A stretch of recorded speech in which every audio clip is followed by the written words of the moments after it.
हरे भरे खेतों से घिरा एक छोटा सा गांव था जिसका नाम था रामपुर। उसी गांव के किनारे मिट्टी के एक छोटे से घर में रहता था एक गरीब किसान रघु। उसके पास केवल आधा एकड़ खेत था जो कई सालों से सूखे और खराब फसल के कारण कुछ खास नहीं उगा पा रहा था। रघु मेहनती था लेकिन किस्मत हमेशा उससे रूठी रहती थी। सुबह सूरज निकलने से पहले ही वो खेत में पहुंच जाता और शाम तक पसीना बहाता। फिर भी घर में कई बार 2 वक्त का खाना भी मुश्किल से बन पाता। उसकी पत्नी गौरी और 10 साल का बेटा मोहन हमेशा उसका हौसला बढ़ाते थे। सुनिए जी, घर में बस थोड़ा सा आटा बचा है। अगर आज भी कुछ कमाई नहीं हुई तो कल बच्चों को क्या खिलाएंगे? क्या करूं गौरी, भगवान गवाह है, मैंने मेहनत में कोई कमी नहीं छोड़ी। बाबा, आप चिंता मत करो, मैं भी बड़ा होकर आपकी मदद करूंगा। अगली सुबह रघु जंगल के पास सूखी लकड़ियां काटने गया। रास्ते में उसे एक अजीब सी आवाज सुनाई दी। रघु ने इधर-उधर देखा तो एक सुंदर सफेद मुर्गी कांटों में फंसी हुई थी। अरे बेचारी, तू तो बुरी तरह फंस गई है। रघु ने धीरे-धीरे कांटे हटाए और मुर्गी को आजाद कर दिया। तभी पीछे से एक बूढ़ी औरत आई। बेटा, आजकल लोग जानवरों की भी मदद नहीं करते, लेकिन तुमने बिना किसी लालच के इस मुर्गी को बचा लिया। अम्मा, किसी की मदद करना तो इंसानियत है। इस मुर्गी को अपने साथ ले जाओ, ये तुम्हारी किस्मत बदल देगी। अम्मा, मैं इसे कैसे ले जाऊं? ये आपकी होगी। नहीं बेटा, अब ये तुम्हारी है, इसका अच्छे से ध्यान रखना। इतना कहकर वो बूढ़ी औरत धीरे-धीरे जंगल में गायब हो गई। रघु मुर्गी को घर ले आया।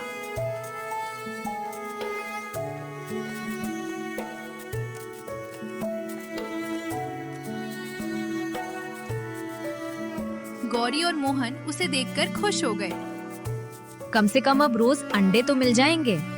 हाँ, भगवान ने शायद हमारी सुन ली। उस रात तीनों ने कई दिनों बाद चैन की नींद सोई, लेकिन उन्हें बिल्कुल भी अंदाजा नहीं था कि अगली सुबह उनकी जिंदगी हमेशा के लिए बदलने वाली है।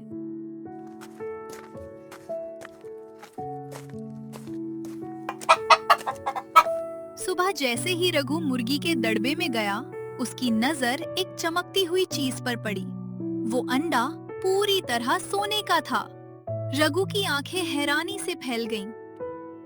हे भगवान, ये सचमुच सोने का अंडा है। रघु की धड़कन तेज हो गई। उसने चमकते हुए अंडे को हाथ में उठाया। अंडा भारी था और सूरज की रोशनी पड़ते ही उसकी चमक पूरे आंगन में फैल गई। रघु तुरंत घर के अंदर भागा। गौरी, जल्दी बाहर आओ। क्या हुआ? इतनी घबराहट क्यों है? अरे ये तो सोने का अंडा लग रहा है। बाबा, क्या हमारी मुर्गी जादुई है? मुझे भी कुछ समझ नहीं आ रहा बेटा। रघु ने तय किया कि पहले इसकी सच्चाई पता करनी चाहिए।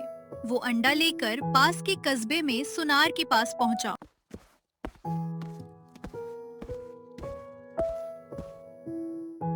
कहाँ से लाए हो ये अंडा? बस भगवान की कृपा समझ लीजिए। सुनार ने अंडे को कई बार परखा।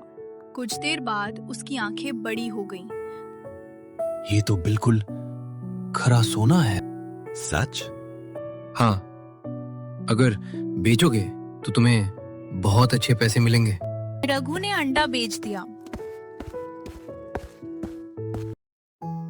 इतने पैसे उसे अपनी पूरी जिंदगी में कभी एक साथ नहीं मिले थे, लेकिन उसने पैसे उड़ाने के बजाय सबसे पहले घर का राशन खरीदा, बेटे के लिए नई किताबें ली और खेत के लिए अच्छे बीज खरीद लिए।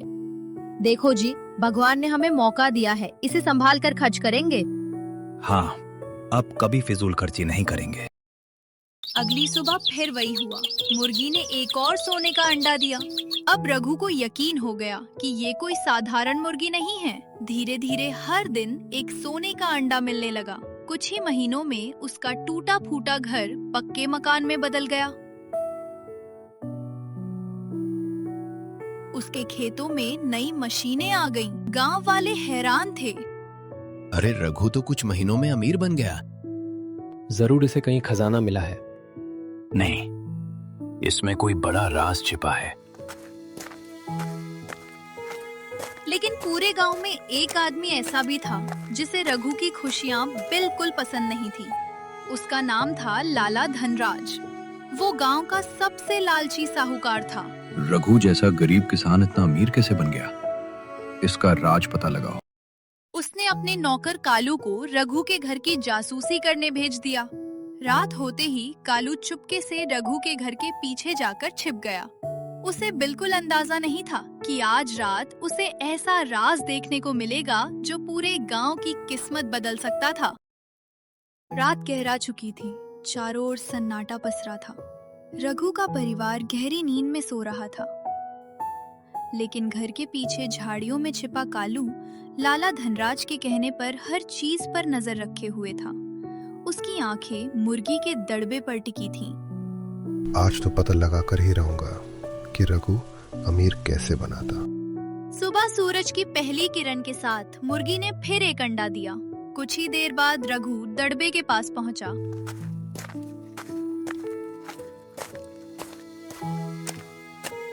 हे भगवान, आज भी एक और सोने का अंडा। धीरे बोलिए, कोई सुन लेगा। बाबा, हमारी मुर्गी तो सचमुच जादुई है।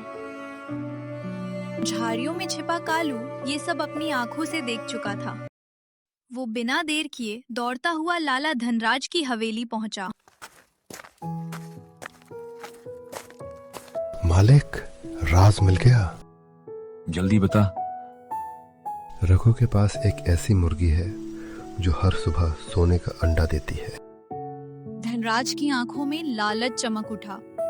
अगर वो मुर्गी मेरे पास आ जाए तो पूरे जिले का सबसे अमीर आदमी मैं बन जाऊंगा। धनराज ने उसी दिन रघु के घर जाने का फैसला किया। वो मिठाई और फलों की टोकरी लेकर पहुंचा, जैसे वो रघु का बहुत बड़ा शुभ चिंतक हो। अरे रघु, अब तो तुम बड़े आदमी बन गए हो। आइए लाला जी, बैठिए। सुना है तुम्हारी किस्मत बहुत अच्छी चल रही है। सब भगवान की कृपा है। धनराज बार बार इधर उधर देखकर मुर्गी को खोजने लगा। थोड़ी देर बाद उसकी नजर दड़बे में बैठी उस सफेद मुर्गी पर पड़ी। वो समझ गया कि यही वो अनमोल मुर्गी है। रघु, ये मुर्गी मुझे बेच दो। जितने पैसे मांगो मैं दूंगा। माफ कीजिए लाला जी, ये मुर्गी बिकाऊ नहीं है। अच्छा, जैसी तुम्हारी मर्जी। धनराज बाहर तो चला गया, लेकिन उसके मन में लालच और बढ़ चुका था। उसने मन ही मन फैसला कर लिया, अगर रघु मुर्गी नहीं बेचेगा तो मैं उसे चुरा लूंगा। उसी रात उसने कालू और 2 आदमियों को बुलाया। आज आधी रात को रघु के घर जाओ, किसी भी तरह मुर्गी उठा कर ले आओ। जैसा हुक्म मालिक। आधी रात तीनों चोर दबे पांव रघु के घर की ओर बढ़ने लगे। उन्हें लगा कि सब सो रहे हैं, लेकिन उन्हें पता नहीं था कि उस रात कोई और भी जाग रहा था। आधी रात का समय था। चारों ओर गहरा सन्नाटा था। लाला धनराज के आदमी धीरे धीरे रघु के घर के पीछे पहुंचे। उन्हें लगा कि सब लोग सो रहे हैं, लेकिन रघु की मुर्गी जोर जोर से कुकड़ू कू करने लगी। उसकी आवाज सुनकर रघु की आंख खुल गई। गौरी, लगता है दड़बे के पास कोई है। सावधान रहिए। रघु लाठी लेकर बाहर निकला।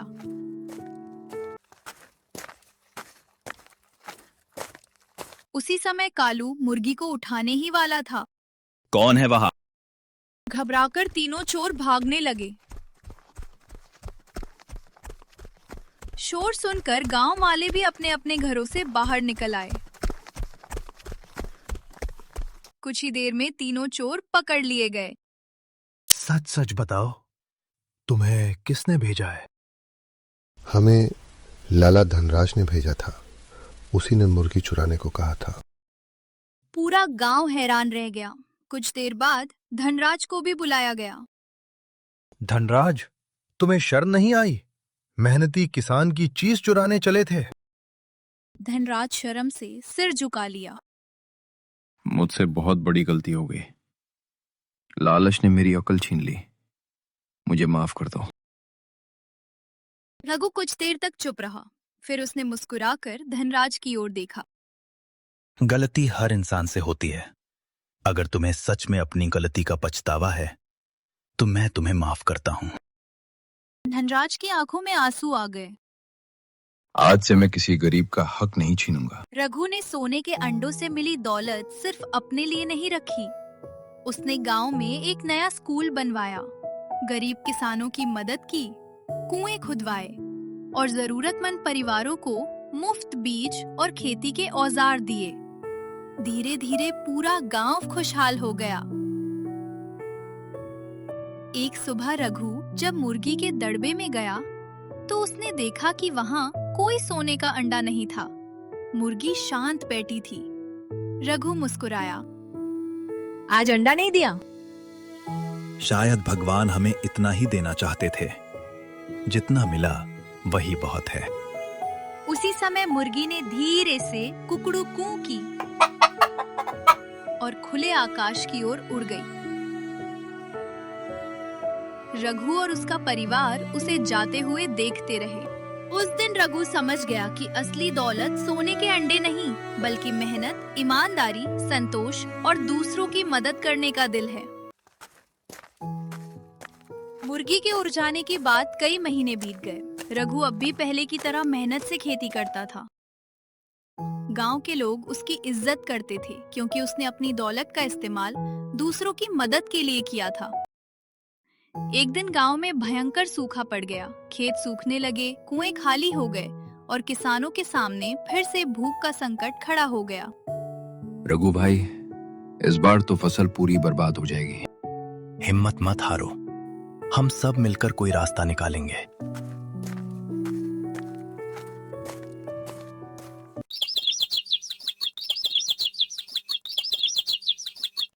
रघु ने अपने गोदाम का सारा अनाज गांव वालों में बांटना शुरू कर दिया। उसने किसी से पैसे नहीं लिए, लेकिन कुछ दिनों बाद उसका गोदाम भी खाली होने लगा। अगर ऐसे ही अनाज बांटते रहे तो हमारे पास भी कुछ नहीं बचेगा। अगर पूरा गांव भूखा रहेगा तो हमारा पेट भरने से क्या फायदा? उसी रात रघु को सपने में वही बूढ़ी औरत दिखाई दी जिसने उसे जादुई मुर्गी दी थी। रघु, तुमने धन मिलने पर घमंड नहीं किया। अब तुमने दूसरों की मदद करके साबित कर दिया कि तुम सच में नेक इंसान हो। कल सूर्योदय से पहले गांव के पुराने बरगद के पेड़ के पास जाना। सुबह होते ही रघु बरगद के पेड़ के पास पहुंचा।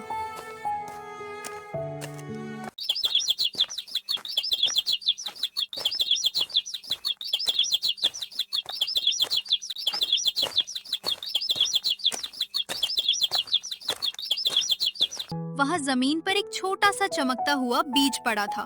जैसे ही उसने बीज उठाया, बूढ़ी औरत की आवाज सुनाई दी, इसे अपने खेत में बो देना। रघु ने वैसा ही किया। कुछ ही दिनों में वहां एक विशाल पेड़ उगाया जिस पर साल भर मीठे फल लगते थे। पेड़ इतना फल देता था कि पूरे गांव का पेट भर जाता। बाबा, ये तो चमत्कार है। ये चमत्कार नहीं बेटा, ये भगवान का आशीर्वाद है। अब गांव में कोई भूखा नहीं रहता था। दूर दूर से लोग उस गांव को देखने आने लगे। लाला धनराज भी रोज गरीबों को मुफ्त खाना खिलाने लगा। रघु, तुमने मुझे सिखाया कि असली अमीरी सोने में नहीं, लोगों के दिल जीतने में है। जब इंसान दूसरों की मदद करता है तभी भगवान उसकी मदद करते हैं। रामपुर गांव पूरे इलाके का सबसे खुशहाल गांव बन गया। लोग आज भी अपने बच्चों को रघु की कहानी सुनाते हैं और कहते हैं, भगवान दौलत उसी को देते हैं जो उसका सही उपयोग करना जानता है।